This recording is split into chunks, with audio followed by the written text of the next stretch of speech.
Hello everyone, कैसे हैं आप सभी। होप सो अच्छे होंगे, स्वस्थ होंगे। तो एक बार फिर से स्वागत है आपका मैथ्स बायोलॉजी चैनल में। सो आज हम पढ़ेंगे लिमिट्स में सैंडविच थ्योरम और we can say squeeze theorem. एक ही बात है, दोनों का एक ही नाम है, ठीक है। एंड देन हम पढ़ेंगे लिमिट्स ऑफ ट्रिग्नोमेट्रिक फंक्शंस, ठीक है। लिमिट्स ऑफ ट्रिग्नोमेट्रिक फंक्शंस यानी ट्रिग्नोमेट्रिक फंक्शन, जैसे हमने लास्ट क्लास में एक स्टैंडर्ड लिमिट पढ़ी थी और उसके बेसिस पे हमने क्वेश्चंस किए थे।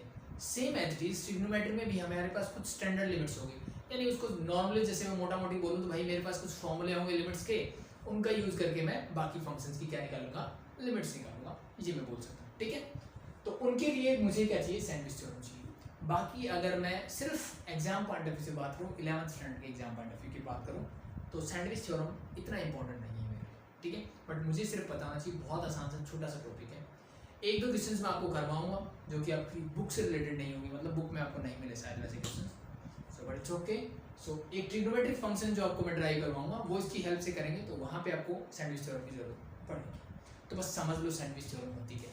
सैंडविच सब जानते हैं, दो ब्रेड्स, उनके बीच में क्या लगाते हैं भाई, जो भी लगाते हैं, बटर बटर जो भी, ठीक है। और क्या कर देते हैं, हम उसको प्रेस कर देते हैं, यही करते हैं सैंडविच में, यही होता है। सेम कॉन्सेप्ट वर्क है, ठीक है। इसका मतलब ये क्या कहना चाहता है, सैंडविच थ्योरम में उसी से इसका नाम आया सैंडविच थ्योरम और स्क्विज थ्योरम, ठीक है। सो ये बोलना क्या चाह रहे, देखो कि मेरे पास तीन फंक्शन है सर, एफ जी और एच। और ये फंक्शन कैसे है सर, ये फंक्शन ऐसे है, ध्यान से देखिए कि मान लो मेरे पास एक फंक्शन है, this is your F, let be this is your G, ठीक है। और ऊपर मान लो मेरे पास ये है एच, ठीक। यानी सिंपल से देखो, इसको मैंने एफ बोला, इसको मैंने जी बोला और इसको मैंने बोला एच। साथ में नॉर्मली एक्स लगा देते, तो चलो मैं भी लगा देता हूँ, ठीक है। सो मेरे पास तीन फंक्शन है जी, कौन कौन से, एफ जी और एच, तीन फंक्शन है। इसमें अगर मैं इसको बोलूं कि ये मैंने एक ग्राफ प्लॉट किया इनके लिए, तो इससे आपको क्या समझ में आता है, ठीक है। इससे मुझे ये चीज समझ में आती है सर कि एफ एक्स, देखो जी एक्स की बात कर लेते हैं, ये जो जी एक्स है ये हमेशा इन दोनों के बीच में रहेगा। जी एक्स जो है वो क्या रहेगा, हमेशा दोनों के बीच में रहेगा। यानी फंक्शन जी एक्स जो है वो हमेशा less than equal to h x रहेगा। और इससे तो मुझे समझ में आता है सर लेस देन ही रहेगा, और ये हमेशा ग्रेटर देन किससे रहेगा, एफ एक्स से रहेगा, ठीक है। बट मान लिया मैंने कि मान लो मेरा फंक्शन कुछ ऐसे भी जा सकता है, तो भी मैं कंडीशन ले लूंगा कि मान लो ऐसे जा रहा है, तो कोई दिक्कत नहीं सर, ये एच एक्स के इक्वल हो गया है, लेकिन एच एक्स से बड़ा, यानी इसको क्रॉस करके कभी ऊपर ऐसे नहीं जाना चाहिए, ठीक है। तो ये मेरी पहली कंडीशन है। क्या कंडीशन है सर मेरी, कि तीन फंक्शन है, कौन कौन से, एफ जी और एच।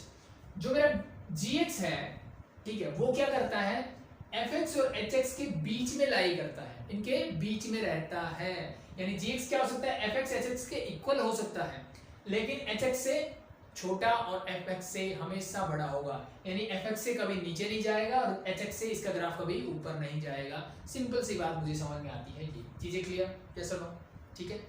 सो अगर ऐसा है, अगर ऐसा है तो देखिए नेक्स्ट पॉइंट क्या है।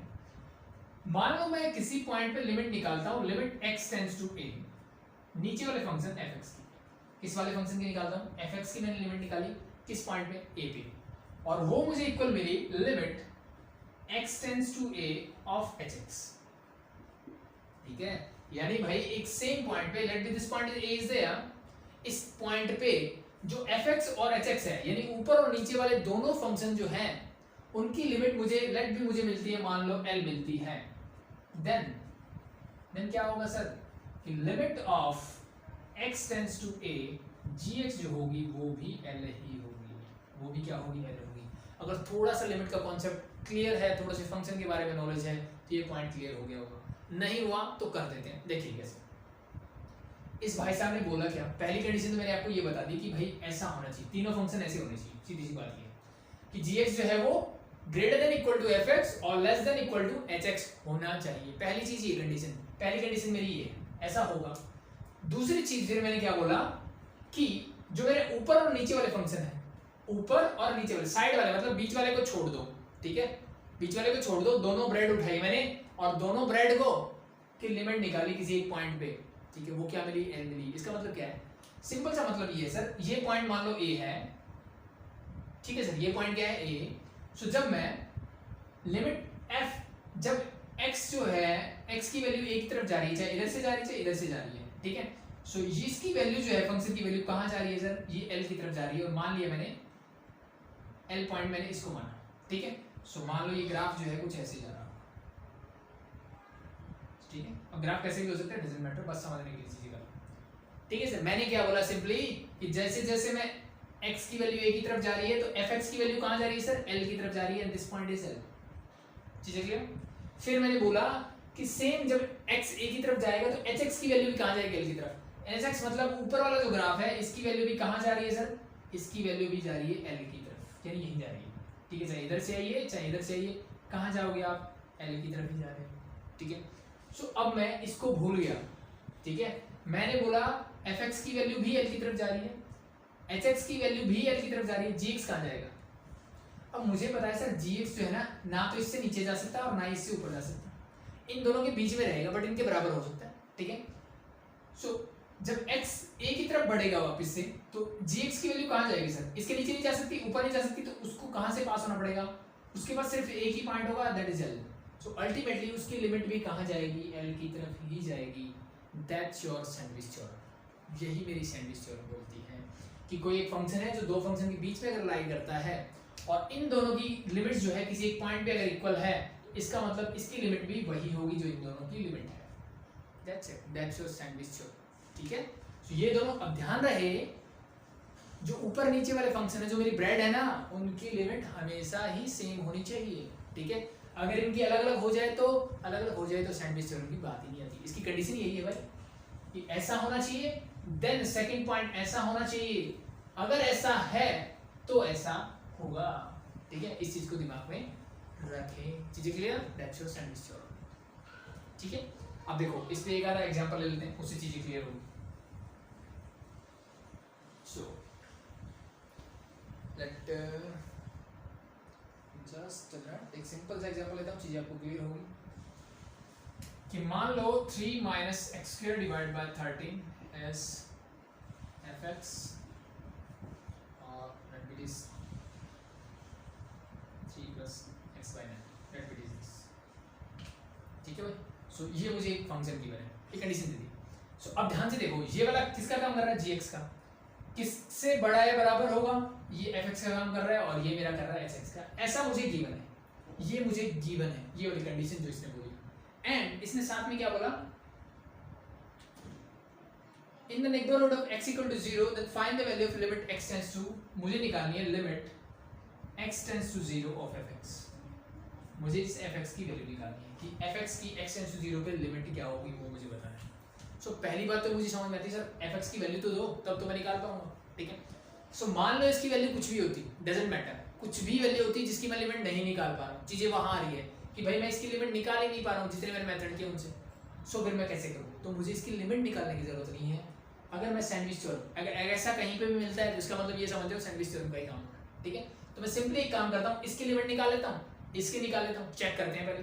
तो इसकी लिमिट निकालिए, मैंने निकाला limit x tends to 0 of fx, means this is your 3 minus x square divide by 13, directly put कर सकते हैं, 0 रखोगे ये पूरा 0 क्या आएगा 3, ठीक है। अब इसकी निकालिए sir, so limit x tends to 0 3 plus x by 9, again 0 रखोगे तो 0 जाएगा पूरा, तो क्या आएगा।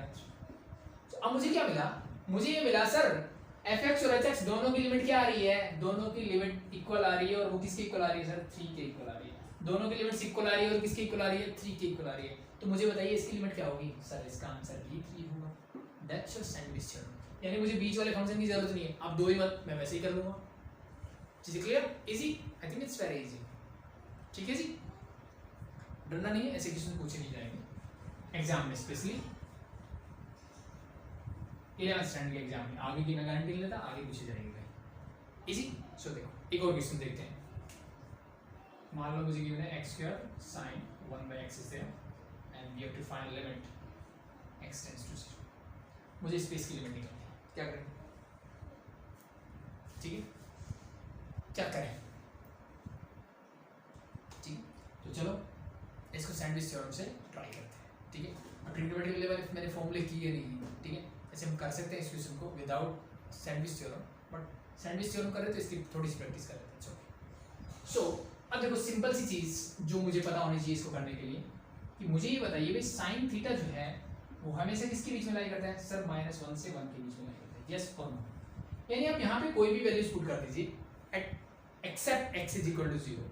x इज इक्वल टू 0 पे क्या होगा, डिफाइन ही नहीं होगा। Except x is equal to 0 this is always lie between -1 and 1। Yes और नो? यस बिल्कुल, क्योंकि 1/x मेरा थीटा का काम कर रहा है। तो भाई 1/0 हो गया तो ये डिफाइन नहीं होता, अदरवाइज ये क्या रहेगा, हमेशा ही डिफाइन रहेगा। और this is always lie between -1 and 1। Yes और नो? यस।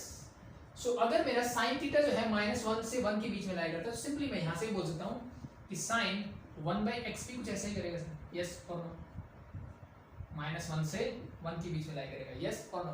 बिल्कुल लाई करेगा sir. Now x square is a positive term, so multiply both throughout by x square. You get here x square and this is your x square and this is also your x square. I think inequalities आपने पढ़ी हुई है। चीजें clear? तो इसका मतलब x square sin 1/x जो है किसके बीच में लाई करेगा, -x square से x square के बीच में लाई करेगा। यस और नो? सो अब मुझे इसकी लिमिट निकालने की जरूरत नहीं है, मैं चेक करता हूँ x टेंड्स टू 0 पे इन दोनों की लिमिट चेक कीजिए। So limit x tends to 0 -x square क्या होगा भाई, सिंपल सा दिख रहा है तो 0 ही होगा। 0 रखोगे 0/0 ही है सिर्फ, तो 0 ही है, दैट्स इट। सिमिलरली इसकी लिमिट निकालोगे सो क्या होगा भाई, x स्क्वायर रखने से कोई फर्क नहीं पड़ रहा, ये भी 0 की तरफ, ये फंक्शन भी 0 की तरफ जा रहा है, ये भी 0 की तरफ जा रहा है, तो ये कहाँ जाएगा सर, ये भी 0 की तरफ ही जाएगा। Yes sir, that's your sandwich, that's it. ठीक है, सो हो जाएगा, इजी है, वेरी इजी। देखो भाई, तो नेक्स्ट देखते हैं लिमिट्स ऑफ ट्रिग्नोमेट्रिक फंक्शन। ठीक है, तो सबसे पहली लिमिट x टेंड्स टू 0। अब ये ध्यान रखना, जितनी भी स्टैंडर्ड लिमिट्स में करवाने वाला हूँ ना, सब पे लिमिट कहाँ जाएगी, x टेंड्स टू 0 ही जाएगी। मोस्टली लिमिट्स में 99% जो फॉर्मूलेज होंगे ना, ठीक है, या स्टैंडर्ड लिमिट्स जिनको बोलते हो आप, वो हमेशा x टेंड्स टू 0 पे ही लिए ही होगी। ठीक है, तो ये चीज़ दिमाग में रहनी चाहिए। लिमिट x टेंड्स टू 0, जब लिमिट x की कहाँ तक जाएगी 0 की, तो sin x कहाँ जाएगा सर, sin x कहाँ जाएगा सर, sin 0 होता है 0, तो ये 0 की तरफ ही जाएगा। चाहे ऐसे समझ लो या सिंपली मैं बोल सकता हूँ सर, ग्राफ अगर आपको याद हो, sin x का ग्राफ कुछ ऐसे होता है, पॉजिटिव साइड में लेट इट इज 0 और ये कुछ नेगेटिव साइड में ऐसे होता है। ठीक है, ये सुनो, तो 0 है मेरा कहीं यहाँ पे, तो x की वैल्यू 0 की तरफ यहाँ से जा रही है, यहाँ से जा रही है, तो sin का ग्राफ कहाँ जा रहा है सर, ये भी वैल्यू भी 0 की तरफ ही जा रही है। इसको ऐसे समझ लो या फिर डायरेक्टली जैसे हम पहले से करते आ रहे हैं, simply limit second one x tends to 0 cos x क्या होगा सर, भाई cos 0 होता है 1, तो मैंने डायरेक्टली वैल्यू पुट की और मुझे मिल गया कि cos x कहाँ जाएगा, 1 की तरफ जाएगा। कैसे, इसको भी मैं ग्राफिकली देख सकता हूँ। cos x का ग्राफ कैसे होता है सर, ये ऐसे होता है, ये वैल्यू क्या होती है 1, तो जैसे x की वैल्यू 0 की तरफ जाएगी, मेरी cos की वैल्यू कहाँ जाएगी सर, 1 की तरफ जाएगी। सिंपल इज, तो बहुत सिंपल हो गई। Third one is limit x tends to 0 sin x/x क्या होगा सर, ये होता है मेरा इसके इक्वल 1 के इक्वल, बट कैसे, प्रॉब्लम यहाँ आ गई सर, कैसे, ठीक है, क्या होता है कैसे, वो प्रॉब्लम है। सो अगर मैं डायरेक्टली लिमिट पुट करता हूँ sin 0 0 divide by 0 0/0 in indeterminate form, और क्या मेरे पास कोई ऐसा मेथड है जिससे मैं सॉल्व करूँ, अभी तक जितना मैंने पढ़ा है, ठीक है, मैंने एक एक्सरसाइज की 4-5 मेथड पढ़े कि भाई जहाँ पे इंडिटरमिनेट फॉर्म मिल जाए ऐसे ऐसे सॉल्व कर सकते हैं। ठीक है, फर्स्ट था फैक्टराइजेशन, नहीं कर सकता। सेकंड था सब्स्टिट्यूशन, कर सकता हूँ सर, x की वैल्यू पहले 0 की तरफ जा रही है तो सब्स्टिट्यूशन काम नहीं करेगा, सेम एज इट इज रहेगा। थर्ड था मेरा रेशनलाइजेशन, सर वो रूट वाले टर्म्स के साथ करते हैं, यानी अल्टीमेटली मैं बात करूँ तो अभी तक जितने मैंने मेथड्स किए वो मेथड्स मेरे अलजेब्रिक क्वेश्चंस के लिए थे, ना कि ट्रिग्नोमेट्रिक फंक्शंस के लिए थे। ठीक है, ऐसा ही कुछ था। सो इसके लिए मैं क्या करूँ, ठीक है, तो इसके लिए सिंपली हम यूज़ करेंगे ये सैंडविच थ्योरम, इसीलिए तो हमने पढ़ा था इसको। ठीक है, सो एक और क्वेश्चन मिल गया आपको सैंडविच थ्योरम का, बट कैसे करेंगे, तो इसके लिए मुझे क्या चाहिए सर, पहले मुझे ये बताना चाहिए कि sin x/x जो है किन दो फंक्शंस के बीच में लाई करता है। पहले मुझे ये बताना चाहिए कि sin x जो है वो किन दो फंक्शंस के बीच में लाई करता है, ये वाला फंक्शन। ठीक है, तो इसको समझने के लिए, ठीक है, हम इसको ज्योमेट्रिकली समझते हैं कि भाई ये किन दो फंक्शंस के बीच में लाई करेगा। तो थोड़ा सा बड़ा सर्कल बना लेता हूँ और मैं बोलता हूँ कि इसकी जो रेडियस है that is your unit radius, means इसकी रेडियस जो है मैंने मान, ठीक है, आसान बनाने के लिए चीज़ों को। So let be this point is O, this point is A। मैंने एक एंगल बनाया यहाँ पे and that is your, let be this x radian, angle किस में ले रहा हूँ मैं, रेडियन में ले रहा हूँ। So let be this point is B, मैंने ज्वाइन कर दिया AB को, पहले ही किया। फिर मैंने बी से एक परपेंडिकुलर ड्रॉ किया, let be this point is C, और ए से मैंने टेंजेंट ड्रॉ किया। टेंजेंट है मतलब ये एंगल कितना होगा 90, और इसको प्रोड्यूस करने पे ये मिलता है मुझे पॉइंट डी पे। क्या चीज़ें क्लियर? ज्योमेट्रिकली मैं ये चीज़ें क्यों कर रहा हूँ? सिर्फ इस चीज़ को समझने के लिए कि भाई ये किन दो फंक्शंस के बीच में लाई करता है, वो चीज़ समझने के लिए, ताकि मैं सैंडविच थ्योरम निकाल के इसके लिमिट निकाल सकूँ। That's it. चीज़ें clear? So the next step is, देखो अब यहाँ से फंक्शन निकालने से पहले एक चीज़ और मैं बताना चाहूँगा, ये एंगल कहाँ है। अब देखो मुझे इसकी लिमिट कहाँ निकालनी है सर? x टेंड्स टू 0 पे निकालनी है। यानी सिंपली अगर मैं क्वाड्रेंट की बात करूँ तो मेरा एंगल जो होगा ना वो यहाँ पे कहीं लाई करेगा, यानी 0 की तरफ अप्रोच कर रहा होगा यहाँ से या फिर यहाँ से, यानी या तो फर्स्ट क्वाड्रेंट में या फिर फोर्थ क्वाड्रेंट में। फर्स्ट क्वाड्रेंट का मतलब क्या है? ठीक है, एंगल होगा 1 डिग्री 2 डिग्री, मतलब इस टाइप से, यानी एंगल मेरा 0 से π/2 के बीच में कहीं होगा। फोर्थ मतलब 0 से -π/2 के बीच में, यानी यहाँ एंगल अगर थीटा है तो यहाँ माइनस थीटा होगा। क्या ये चीजें क्लियर है? यस और नो? बिल्कुल सही है सर।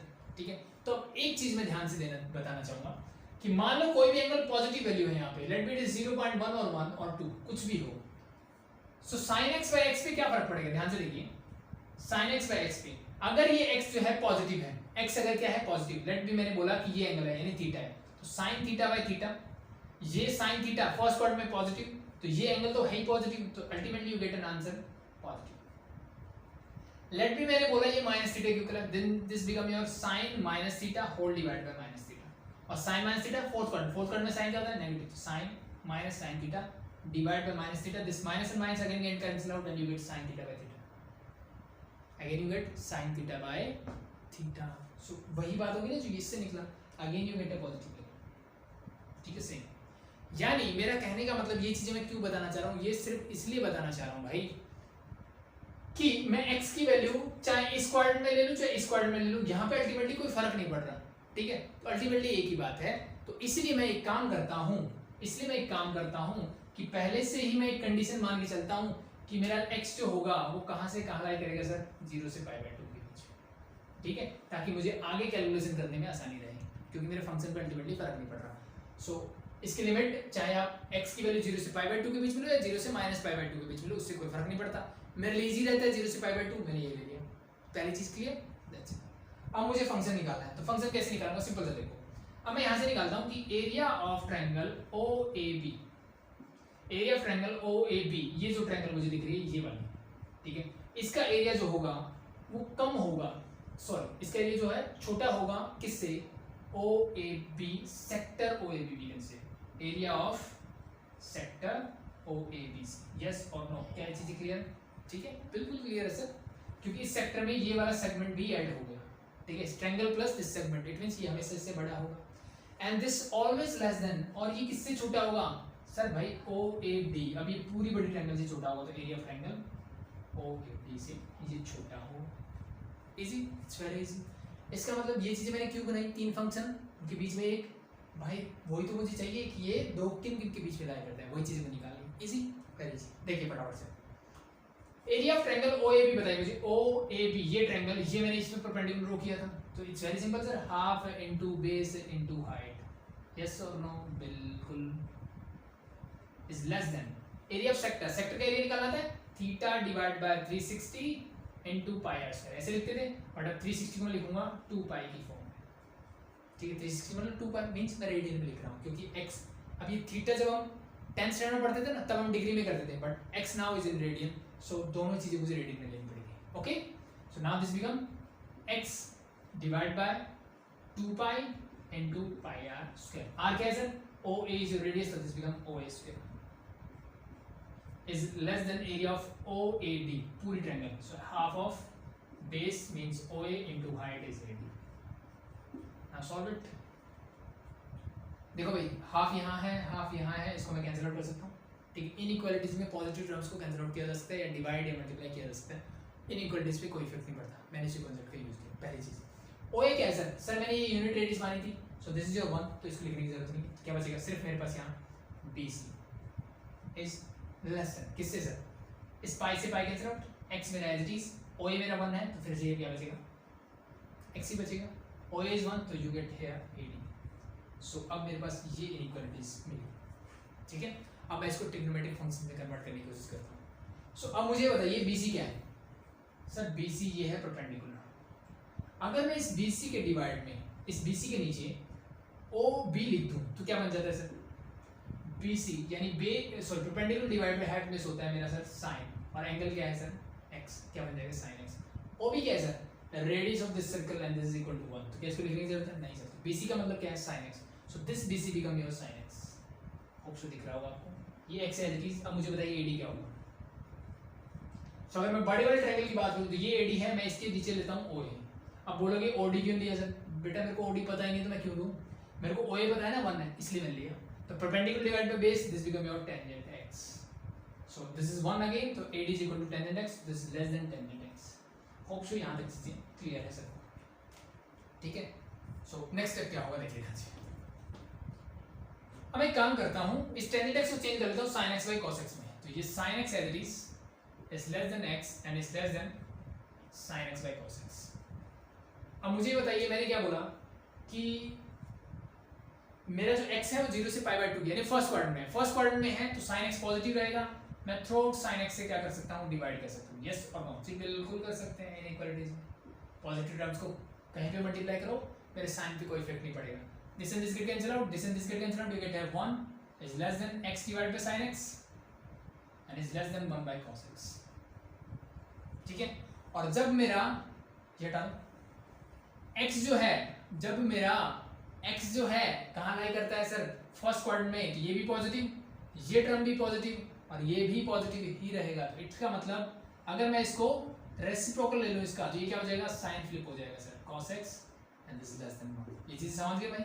ठीक है, इनइक्वालिटीज में आई थिंक पढ़ी होगी, नहीं पढ़ी तो सिंपल सा है जी। 2 इज लेस देन 3 है, उल्टा करो इनको, तो 1/2 क्या हो जाएगा? Greater than 1/3। ये साइन क्या हो जाता है? फ्लिप हो जाता है जब साइन सेम होने चाहिए। ठीक है, साइन क्या हो? एक जैसे। साइन अलग अलग होते तो सीधी सी बात है सर, पॉजिटिव वाली बड़ी रहेगी हमेशा। सबके साइन सेम है इसलिए ऐसा हुआ। सो now this is your function जिसकी मुझे लिमिट निकालनी है x टेंड्स टू 0 पे। ठीक है, इन दोनों में चेक करें जी, बिल्कुल कर लीजिए। तो निकालिए लिमिट x टेंड्स टू 0, 1 की लिमिट क्या होगी सर? ये तो 1 ही रहेगी, कांस्टेंट फंक्शन है। Limit x tends to 0 cos x की क्या होगी सर? अभी अभी हमने सीखा सर, ये भी 1 ही होगी। तो मुझे बताइए limit sin x by x and x tends to 0 क्या होगी सर? ये भी 1 ही होगी। क्यों? बाय सैंडविच थ्योरम, क्योंकि इन दोनों के बीच में लाई करता है और इन दोनों की लिमिट कहाँ जा रही है? 1 की तरफ, तो इसकी लिमिट भी कहाँ जाएगी? 1 की तरफ ही जाएगी। That's it, easy, it's very very easy. So ये स्टैंडर्ड रिजल्ट याद रख लो, और एक रिजल्ट और ये वाला, ठीक है, ये नोट डाउन करके रखना, इन फ्यूचर आपको काम आएगा। In future in the sense अगर आप आगे तैयारी करोगे तो। ठीक है, +1 में शायद यूज ना हो, मीन्स मेरा कहने का मतलब हायर स्टडीज में नहीं, +1 2 में ही जब आप जेई वगैरह की तैयारी करोगे।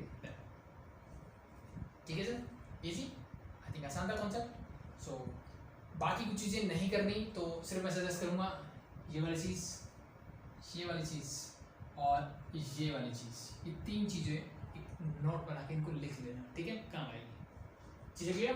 That's it. So that's your third limit. 3 करवा दी, अब बढ़ते हैं फटाफट से आगे। ठीक है, अब मेरी आसान आसान सी चीज़ें हैं, इनके बेस पे मैं फटाफट से इनको कर सकता हूँ। ठीक है, किसी को समझ में नहीं आया तो एक बार वीडियो को वापस करके देख लेना। सो फटाफट से मैं बात करता हूँ। मैंने 3 लिमिट्स की बात की। सबसे पहले मैंने बात की limit x tends to 0 sin x क्या होता है सर? 0 ही होता है। Limit x tends to 0 cos x क्या होता है सर? 1 होता है। Limit x tends to 0 sin x by x क्या होता है? That is also equal to 1। चीजें यहाँ तक क्लियर? किसी को डाउट? ऑप्शन नहीं होना चाहिए। So now the next limit, अगर मैं आपसे पूछूं कि limit x tends to 0 x by sin x क्या होगा सर? तो ये भी इक्वल टू 1 ही होगा। कैसे? It's very easy. Limit x by sin x अगर मेरे से पूछा गया है x टेंड्स टू 0, सो ध्यान से देखिए, क्या मैं इसको limit x tends to 0 1 divide by sin x by x लिख सकता हूँ? यस और नो? यस और no?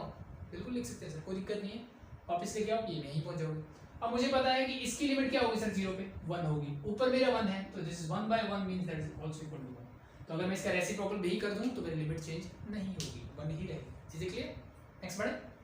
So the next one is limit x tends to 0 tangent x by x क्या होगा, टेंजेंट x बाय एक्स क्या होगा, ठीक है। सो अब देखो इसको सिंपली मैं चेंज कर सकता हूँ कि लिमिट x टेंड्स टू 0, इसको मैं लिखता हूँ sin x divide bye cos x into x, ठीक है।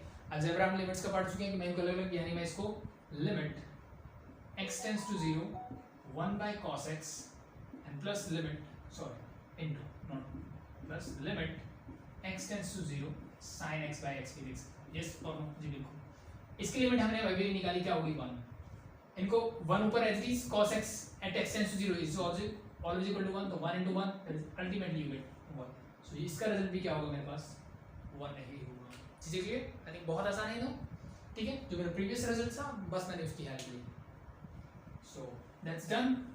अब इसका रेसिप्रोकल करूं तो भी यही होगा, limit x tends to 0 x by tangent x is also equal to क्या होता है मेरा 1 ही होता है, ठीक है। इसको भी कर सकते हो एज इट इज, जैसे हमने साइन का प्रूव किया ये भी प्रूव कर सकते हो, easy, I think it's very easy. Now the next one is limit, वैसे ये याद रखने की जरूरत नहीं बट रखोगे तो भी अच्छी बात है, 1 minus cos x divide by अगर एक्स ले तो इसकी लिमिट क्या होगी, ठीक है। तो अब ये आइडेंटिटी जानते हो, 1 माइनस कॉस 2 थीटा क्या होता है sir 2 sine square theta, use it here, so this become simply limit x tends to 0, this become your 2 sin square, now this is x by 2 whole divided by x is there, whole divided by x is there, so देखो sin square x by 2 का मतलब है sin x by 2 into sin x by 2, yes और जी बिल्कुल sir sin x by 2, ठीक है। अब ये जब मैं क्वेश्चंस कराऊंगा तो और डिटेल में करवाऊंगा आपको, ठीक है। इस 2 को मैं नीचे लेके जाता हूँ, this become your x by 2। अब ध्यान देने वाली बात क्या है ना, एक चीज मैं बताना भूल गया, अब आपको समझ में आ जाएगी अच्छे से, ये sin x है डिवाइड बाय x है, तो इसका कहने का मतलब क्या, देखो x 0 की तरफ जाना चाहिए और साइन के साथ जो एंगल है वही एंगल यहाँ होना चाहिए। इसका मतलब क्या है, अगर मैं यहाँ पे साइन थीटा लिख दूँ तो नीचे भी मेरा थीटा ही होना चाहिए, ऐसा नहीं कि x मिले। अगर मैं ऊपर साइन 3 थीटा लिख दूँ तो नीचे भी मेरा 3 थीटा ही होना चाहिए, और लिमिट कहाँ जानी चाहिए, थीटा टेंड्स टू 0 ही जानी चाहिए, या x टेंड्स टू, x करोगे तो सबकी जगह x करोगे, ठीक है। तो सिंपल सी बात ये मैं कहना चाहता हूँ, अगर यहाँ x by 2 है तो नीचे भी x by 2 होना चाहिए, तभी ये लिमिट वर्क करेगी। यानी x टेंड्स टू 0 है तो भाई x by 2 भी तो 0 की तरफ ही जाएगा, यस और नो, ठीक है। x का हाफ करोगे तो 0 की तरफ जाएगा, सो अब ये मेरा पूरा काम कर रहा है, सो दिस बिकम 1, और जब x 0 की तरफ जाएगा तो ये पूरा 0, sin 0 कहाँ रहता है 0, इसका आंसर जो होगा मेरा 0 होगा, ठीक है। ये वैसे याद रखो या ना रखो वो आपकी चॉइस के ऊपर है, दैट्स इट। चीजें क्लियर, ठीक है। बाकी हम इससे रिलेटेड एक दो क्वेश्चंस हो रहा है वो मैं कल जो हम लेक्चर करेंगे ट्रिग्नोमेट्रिक लिमिट्स के ऊपर क्वेश्चंस करेंगे, ठीक है, नेक्स्ट एक्सरसाइज करेंगे उसमें बात करेंगे। So that's your limits of trigonometric function. कितने फॉर्मूले करवाए मैंने, बहुत आसान सर, 1 2 3, इसका उल्टा याद रख सकते हो 4 मोटा मोटा, ठीक है। तो इन पे बेस्ड ही हमारा कल का क्या होगा लेक्चर होगा, सो ये फॉर्मूलेज आपको पता होने चाहिए, दैट्स इट। अब इनसे रिलेटेड इनवर्स ट्रिग्नोमेट्री के भी होते हैं बट वो आई थिंक 11th स्टैंडर्ड में हम नहीं पढ़ते, वो 12th स्टैंडर्ड में आगे बात करेंगे हम, ठीक है। तो अभी के लिए आई थिंक इतना इनफ है, होप सो कुछ चीज़ें समझ में आए, क्लियर है। कोई भी डाउट हो कमेंट सेक्शन में पूछ सकते हैं, या फिर डिस्क्रिप्शन में डाउट ग्रुप का लिंक मिल जाएगा, उसको ज्वाइन करें। अभी के लिए थैंक यू।